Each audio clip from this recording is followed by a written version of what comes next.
ऊंट और सियार की कहानी। ऊंट ने सियार को अपनी पीठ पर बैठाया और नदी के पानी में तैरने लगा। कुछ ही देर में दोनों तरबूज के खेत में पहुंच गए। वहां दोनों ने छककर तरबूज खाए। जब सियार का पेट भर गया तो वह खुश होकर हुआ हुआ की आवाज निकालने लगा। ऊंट ने उसे शांत करने का प्रयास किया, लेकिन वह नहीं माना। उसकी आवाज खेत के कुछ दूरी पर रहने वाले किसान के कानों में पड़ गई। वह समझा गया कि खेत में कोई घुस आया है। हाथ में लाठी लेकर वह दौड़ता हुआ खेत में पहुंचा, जहां उसने ऊंट को खड़ा पाया। किसान को देखकर सियार पहले ही भागकर एक पेड़ के पीछे छुप गया। अपने विशाल शरीर के कारण ऊंट के लिए कहीं छिपना संभव नहीं था, इसलिए वह वहीं खड़ा रह गया।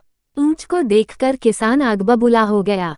उसने उसे लाठी से पीटना शुरू कर दिया और पीटते पीटते खेत से बाहर खदेड़ दिया। ऐसी जबरदस्त धुनाई के बाद बेचारा ऊंट कराहते हुए खेत के बाहर खड़ा ही था कि पेड़ के पीछे छुपा सियार चुपके से खेत से निकलकर उसके पास आ गया। उसने ऊंट से पूछा, तुम खेत में क्यों चिल्लाने लगे?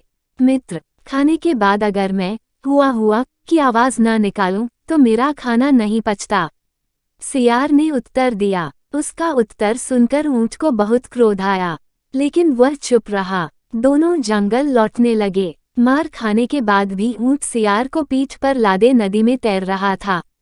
सियार मन ही मन बड़ा खुश था कि ऊंट की पिटाई हुई। जब वे बीच नदी में पहुंचे तो अचानक ऊंट ने पानी में डुबकी लगा दी। सियार डर के मारे चीखा, ये क्या कर रहे हो मित्र?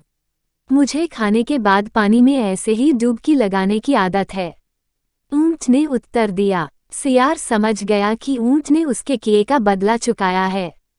वह बड़ी मुश्किल से अपनी जान बचा पाया और पूरी रास्ते डरा सहमा सा रहा। उसे अपने किए का सबक मिल गया था। उस दिन के बाद से उसने कभी ऊंट के साथ चालाकी नहीं